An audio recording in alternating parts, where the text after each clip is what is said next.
대표님 안녕하세요. 안녕하세요. 저희가 이번에 디스트리뷰터 실종 비교하고자 하는데, 디스트리뷰터 사용하는 이유가 채널링을 좀 방지하기 위해서 사용하고 있는데, 채널링이 뭔지 좀 간단하게 설명해 주실 수 있으세요? 네. 채널링이라는 거는 한쪽으로 치우쳐서 추출이 되는 거라고 생각하시면 돼요. 균일한 압력을 커피가 받고 골고루 추출이 돼야 되는데, 탬핑을 비스듬히 했다거나 밀도가 다르게 되기 때문에 한쪽이 먼저 추출이 돼서 채널링이라고 하는 건데, 탬핑을 잘 했다고 하더라도 변수가 일어나기 마련이거든요. 그래서 채널링 현상을 방지하기 위해서 디스트리뷰터를 꼭 사용해야만 합니다. 어떤 장단점이 있는지, 그리고 네. 실제 사용해봤을 때 어떤 결과들이 좀 나왔는지 좀 설명해 주실 수 있으세요? 네네, 그럼요. 먼저 이제 BT 툴이라는 툴입니다. 니들 형태로 되진 않았지만 매장에서도 항상 사용하고 있는 디스트리뷰터고요. 가격은 235,000원입니다. 그리고 옆에 있는 이제 두오모라는 니들 형태로 되어 있는 돌아가는 형태의 디스트리뷰터예요. 이 친구는 248,000원. 바리스타 허슬에서 나오는 오토콤이라는 툴입니다. 바리스타 대회에서 이번에 가장 핫했던 툴이 아닐까 생각을 합니다. 이 친구의 가격은 297,000원입니다. 그리고 이제 문레이커라는 디스트리뷰터예요. 얘도 니들 형태로 마찬가지로 되어 있고요. 이렇게 돌아가는 니들 형태 디스트리뷰터입니다. 이 친구의 가격이 가장 비쌉니다. 기본 형태는 385,000원이고요. 지금 보여드린 모델이 665,000원이긴 하지만 같은 스펙이기 때문에 전혀 상관이 없습니다. 가장 많이 사용하는 페사도에서 나오는 크램프 크러셔, 가격이 55,000원, 저렴하죠. 그리고 일반 클립입니다. 클립을 제가 일자로 펴서 준비를 해보았습니다. 이렇게 니들 형태의 디스트리뷰터들이 다양한데 다른 점들이 있을까요? 두오모 같은 경우는 8개로 되어 있고요. 일정한 위치에 있는 게 아니고 다른 방향으로 되어 있어요. 침의 형태가 무작위적으로 되어 있다. 근데 이 이유는 빠르게 돌리게 되면은 어쨌든 원심력에 의해서 포터필터의 가장자리 쪽으로 밀려나게 되어 있거든요. 그런 걸 방지하기 위해서 아마 이렇게 만들지 않았을까 싶습니다. 툴들 중에서 가장 침의 두께가 굵습니다. 그래서 어떻게 보면 내구성도 가장 좋은 니들 형태의 디스트리뷰터가 아닐까 생각이 합니다. 다음은 바리스타 허슬의 오토콤. 포터필터 이렇게 장착을 한 후에 돌리는 형태이거든요. 얘는 일단 침이 되게 얇아요. 조금 내구성이 떨어지실 수 있는 부분이기는 해요. 하지만 뭐 침은 교체하면 되는 거기 때문에 12개 침으로 되어 있어요. 얘도 마찬가지로 일정한 형태로 일정한 위치에 있지 않고요. 가장자리에 있는 것도 있고요. 조금 덜 가장자리에 있는 것도 있고 가운데 있는 것도 밀집되어 있는 것도 있어요. 간격도 다 달라요. 마찬가지로 요즘 나오는 니들 형태의 디스트리뷰터들은 더 골고루 재분배를 잘 해주기 위해서, 공국을 조금 더 메꿔주기 위해서 이렇게 만드는 것 같아요. 그리고 이제 문레이커는 조금 더 독특한 게 하나의 침이 한 방향으로만 가는 게 아니고요.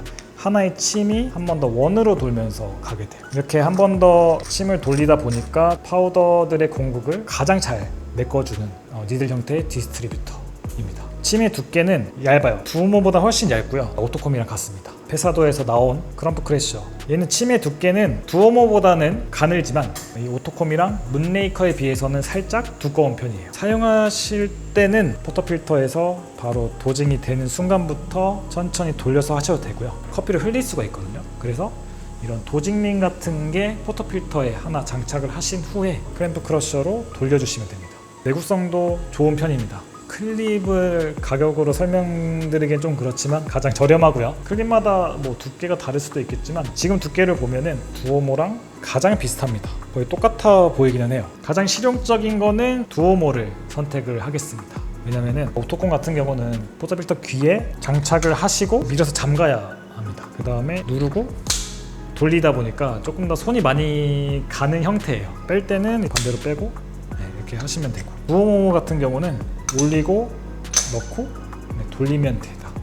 그러다 보니까 가장 실용적인 거는 두오모라고 생각을 합니다. 반대로 문레이커 같은 경우는 손으로 하는 두 개 제외하고는 가장 효율적인 건 떨어집니다. 돌아가는 형태가 아니고 누르고 밀어서 이렇게 하다 보니까 조금 더 힘이 많이 들어가요. 하지만 이 중에서 커피간의 공국을 메꿔주거나 분배해주는 거는 문레이커가 가장 좋기는 했습니다. 밀다 보니까 침들이 약간 약하다고 하셨는데, 네. 그러면 침들이 휘거나 이러진 않을까요? 휩니다.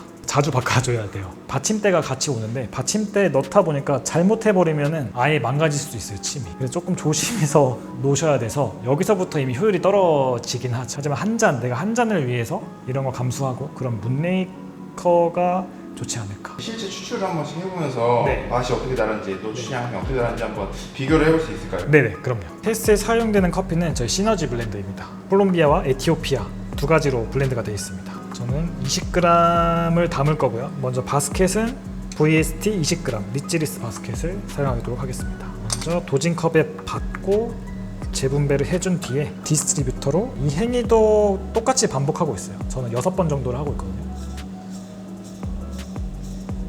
6번이 되면 끝내고 템핑까지.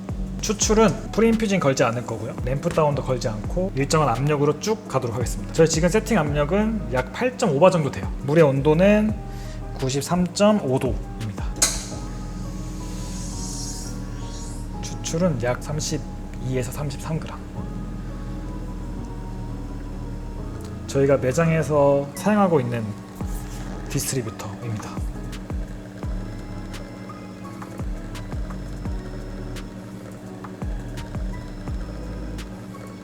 지금 모이는 건 15g 정도 모였어요. 31초에 추출량은 32.6g. 비율이 한 1대 1.6 조금 넘을 것 같습니다. 한 갈래로 네. 보여준 시간을 좀 측정하셨는데 네. 그 측정하신 이유가 있을까요? BT 툴로 테스트를 했을 때 빨리 모이게 되면은 조금 편안한 커피를 만들 수가 있었고요. 맛적으로 봤을 때 TDS는 좀 낮게 나오지만 수율이 그래도 조금 높게 나오는 편이었어요. 보통 추출이 끝나기 전에는 무조건 한 줄기로 모여서 추출이 끝나야 되거든요. 바텀리스로 추출했을 땐. 그게 아니면 이제 거의 완전한 채널링이라고 보시면 되긴 해요. 근데 이제 저는 18g에서 20g 기준으로 20g에 가까이 모이게 돼서 추출이 끝나면 수율은 낮지만 TDS가 높은 커피가 추출이 됐었어요. TDS가 높으면은 커피의 진하기라고 생각하시면 좋을 것 같은데 TDS가 높은데 적정 수율을 추출하지 못하게 되면 커피가 이제 펼쳐지지 않고 웅측된 그런 맛들이 돼요. 그러니까 플레이버들이 짠맛이라고 생각하시면 좋을 것 같아요. 내가 추출하고자 하는 커피의 가장 베스트인 수율을 맞춰줘야 되는데 만약에 수율을 또 반대로 너무 높게 가져가게 되면은 커피의 전체적인 농도는 당연히 워터리해집니다. 커피의 진하기는 연해지지만 쓴맛은 또 증가하게 돼요. 다음은 이제 두오모 디스트리뷰터로 추출을 하겠습니다. 두오모는 위에 포트레이터 올리고 누른 다음에 여기서 중요한 거는 빠르게 돌려버리면 커피 파우더들이 가장자리로 밀려나요. 그래서 천천히 10번 돌려주시면 됩니다. 끝나고 빼고 올리시면 됩니다. 니들 형태들이 10번 정도 돌려야 좀 더 일정하게 추출이 되는 걸 확인을 했었어요.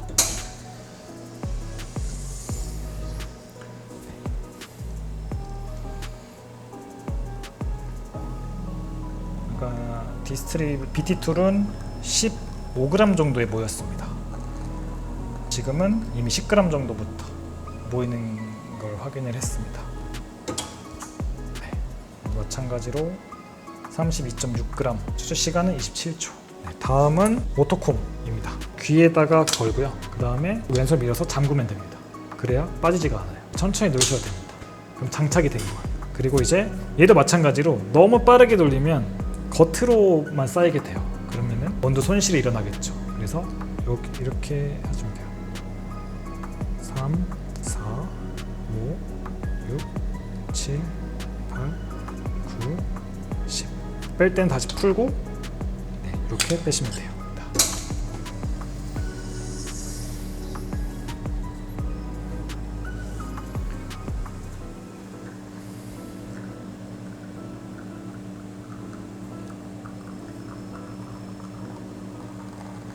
얘는 7g부터 모이기 시작했어요. 얘도 32.7g에 29초 추출입니다. 다음은 문메이커. 마찬가지로 10바퀴 돌리시면 돼요. 셋, 넷, 다섯, 여섯, 일곱, 여덟, 아홉, 열. 아까 다른 툴처럼 이렇게 빨리 회전하지는 않아요. 뻑뻑한 감이 있다 보니까. 그래서 이제 뺄 때도 그냥 빼주시면 됩니다. 네.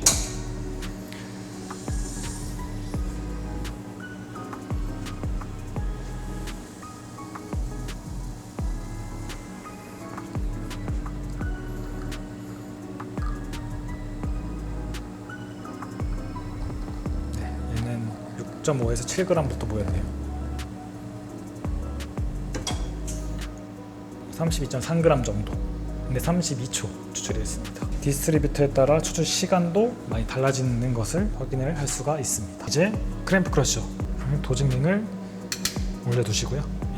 돌릴 때 팁을 드리면 가장자리부터 오시는 걸 추천을 드릴게요. 침이 바스켓의 벽면에 닿으면서 이렇게 한 바퀴 돌리면서 이렇게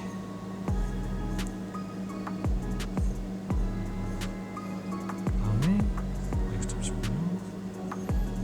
만약에 이제 탬핑을 하게 될 때 저 같은 경우는 이제 바닥에 치는 이제 뭐 태핑이라고 부르시는데 이 상태에서 겉에 있는 것 때문에 치시는 분들이 분명히 있긴 해요. 그렇게 되면은 입자의 위치가 많이 바뀌어서 나쁜 행동은 아니지만 근데 저는 그런 행동이 되면은 추출이 영향을 받기 때문에 균일한 추출이 안 된다고 생각을 해요. 네, 추출 바로.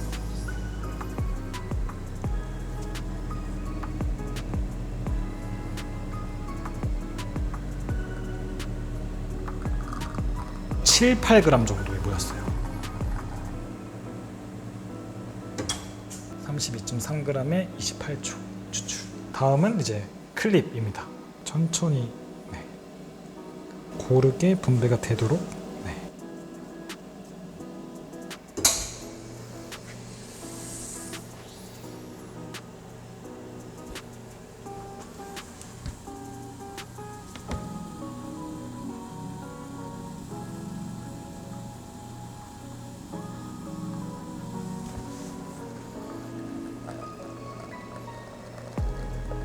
13g 정도의 가운데로 모였습니다. 추출은 32.9g에 30초. 다음은 이제 손으로 디스트리뷰터를 전혀 사용하지 않은 추출을 하겠습니다. 어느 정도 재분배가 되긴 했지만 그래도 옆에 있기 때문에 손으로 레벨링을 해서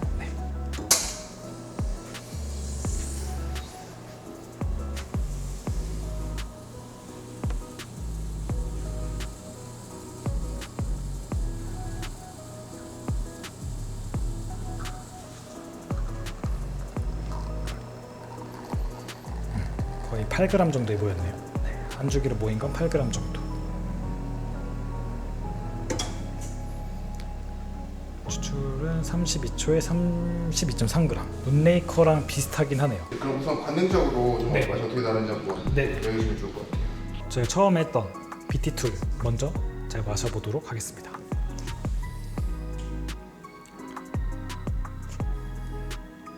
확실히 BT2는 인텐스의 강도로 따지면 저는 하이 인텐스의 커피를 가지고 있는 것 같아요. 하이 인텐스의 바디도 가지고 있고요. 하이 인텐스 애시디티도 가지고 있어요. 그렇다고 사워하거나 하지는 않는 것 같아요. 웰 밸런스라고 표현을 하고 가겠습니다. 두 모를 먹었는데 확실히 BT2보다는 인텐스가 미디움 하이 정도 가지고 있어요. 하지만 그렇다고 자극적이거나 이러진 않아요. 향미의 표현이 BT2에 비해서는 조금 플랫하다. 하지만 마시기 편한, 그래도 향미는 갖고 있고. 그리고 세 번째 먹는 게 오토콤.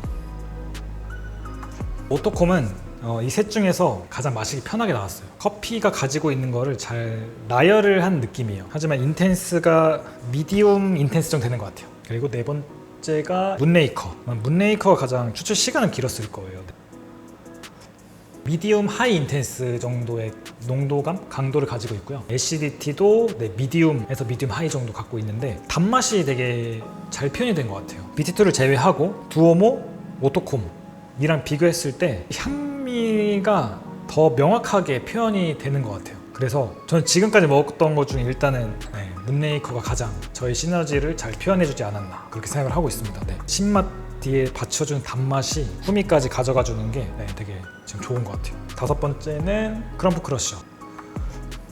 비교했을 때 나쁘진 않지만 강한 것 같아요. 아까 말씀드렸던 짠 듯한 느낌이 강하게 나요. 에스프레소로 먹기에는 조금 강하다. 하지만 아메리카노나 라떼를 먹었을 때 어떨지 모르겠지만 수율이 어떻게 보면 낮다라는 표현이 맞은 것 같아요. 조금 더 추출력을 높여야 될 것 같거든요. 얘는 크럼 크러쉬를 쓴다고 하면 조금 더 레시피를 바꿔야 될 것 같습니다. 여섯 번째가 클립으로 하는 거예요. 두오모랑 맛의 뉘앙스가 비슷하지 않나. 얘도 미디움 하이 정도 인텐스를 가지고 있고요. 되게 마시기 편하면서 수율도 좋게 나온 것 같고 클립만을 활용했는데도 이 정도 맛이 나온 거면 저는 되게 훌륭하다고 생각을 합니다. 마지막이 아무것도 쓰지 않은 손으로만 탭핑을 해서 만든 에스프레소입니다. 지금 마셨던 것 중에 만약 비교를 하자면 문레이커와 클립의 사이의 맛인 것 같거든요. 되게 긍정적인 것 같아요. 손으로만 탬핑을 했는데도 미디움 하이 인텐시도 갖고 있고 미디움 하이의 바디도 갖고 있는 것 같고요. 애시히트 마찬 미디움 하이. 그런데 문레이커 정도의 아까 단맛이 계속 뒤에 따라오는 느낌은 없지만 약간은 있기는 해요. 손으로만 탭핑을 하는 것도 되게 도움이 되는 것 같습니다. 추출 양상에서 가장 이상적이었던 거는 일단 BT툴이 가장 이상적이긴 했어요. 근데 BT툴과 못지않게 이상적이었던 거는 손으로 한 것과 문레이커 클램프 크러셔로 한 게 가장 벨카 필터를 활용해서 추출을 봤을 때 가장 이상적으로 추출은 됐습니다. 그 다음에 이제 TDS와 농도도 다 체크를 해 봤는데 테스트한 커피들의 TDS와 수율을 6번씩 측정을 해서 매긴 결과값을 말씀을 드릴게요. 바로 이 클립으로 한 게 농도와 수율에선 가장 좋았습니다. TDS는 이제 12.24 정도가 되었고요. 수율은 20.14입니다. 두 번째가 페사도에서 나온 크럼프 크러쉬. TDS는 11.96, 추출 수율은 19.56 정도 나왔습니다. 세 번째가 손으로 탭핑을 통해서 아까 했던 게 세 번째로 농도와 수율이 높았어요. TDS는 11.7, 추출 수율은 19.26 정도 나왔습니다. 네 번째는 문레이커입니다. TDS는 11.62 정도 나왔고요. 추출 수율은 19.08. 다섯 번째는 BT툴입니다. TDS는 11.52, 추출 수율은 18.79. 여섯 번째는 두오모입니다. TDS는 11.50, 추출 수율은 18.65. 7가지 중에서 가장 농도와 수율을 덜 끌어냈던 오토콤입니다. TDS는 11.42, 추출 수율은 18.62가 나왔어요. 오토콤과 클립을 비교를 하면요, TDS가 0.82 정도 일반인 분들 느낄 수 있을 정도의 농도감이거든요. 그 정도로 차이가 나고 수율도 1.52 정도. 네, 정말 많이 차이 나는. 실제로 드셔보셨을 때 네. 이 정도의 편차가 느껴지셨어요? 혹시 편차는 느껴지는데 크럼프 크러쉬랑 클립으로 했어요. 손으로 했던 거가 농도감으로 봤을 때는 되게 진하게 느껴지긴 했었어요. 확실히 농도와 수율은 맛이랑은 그래도 조금은 무관한 것 같다는 생각은 듭니다. 그러면은 매장에서 네. 혹은 홈카페에서 사용하시는 분들이 좀 어떤 걸 쓰는 걸 좀 권장하시는지. 금전적으로 여유가 되시거나 하시는 분들은 맛으로 봤을 때는 문레이커, 이 모델은 울트라지만 스탠다드 모델 385,000원짜리를 구매하셔도 굉장히 맛있는 커피를 드실 수 있을 것 같아요. 일반적으로라면 저는 클립인 것 같습니다. 이 클립 하나만으로도 굉장히 높은 TDS와 수율을 끌어낼 수 있다, 추천을 드리겠습니다. 바쁜 매장에 사용한다 하면은 어떤 거를 추천해 주실 수 있으실까요? BT툴과 두오모를 추천을 하겠습니다. 일단은 바쁜 매장에서는 일관된 게 저는 필요하다고 생각을 하는데, 일관적인 면에서 많은 바리스타들이 썼을 때 BT툴과 두오모가 사용하기 가장 편했습니다. 일관성 면에서도 제가 클립을 사용했던 에스프레소가 추출 수율과 농도의 편차가 가장 적었어요. 오토콤은 가장 높았던 TDS가 11.75 정도고 가장 낮았던 TDS가 11.11이거든요. 0.61 정도 차이가 나요. 그럼 다른 거랑 비교해도 차이가 나는 편이네요. 니들 형태에서는 이 두 개가 가장 효율적이라고 생각을 하고 있는데, 이거를 사용하기 위해서는 다른 방법을 더 써야 되는 것 같습니다. TDS와 농도가 가장 낮았잖아요. 그러면은 이거에 맞는 레시피를 찾아야 될 것 같아요. 추출력을 높일 수 있는. 지금까지 이렇게 손을 포함해서 7가지 디스트리뷰터를 활용을 해서 추출해봤는데요. 농도와 수율이 높다, 낮다고 해서 나쁜 커피는 절대 아닙니다. 그렇기 때문에 지금 일하고 계신 매장, 홈카페 바리스타 분이시라면 꼭 그 환경에 맞춰서 추출을 잡아가셔야 합니다. 저는 지금 시네소라는 머신을 사용했고 메저 로버라는 코니컬 벌을 사용을 했기 때문에 이런 수치가 나왔을 수도 있지만, 일하고 계신 매장이 다른 머신이고 뭐 플랫버거나 하면은 다르게 나올 수도 있어요. 그렇기 때문에 다 해보시고 결과물을 가지고 그걸 토대로 매장이나 본인이 좋아하는 레퍼런스에 맞는 맛을 꼭 찾으셔야만 합니다.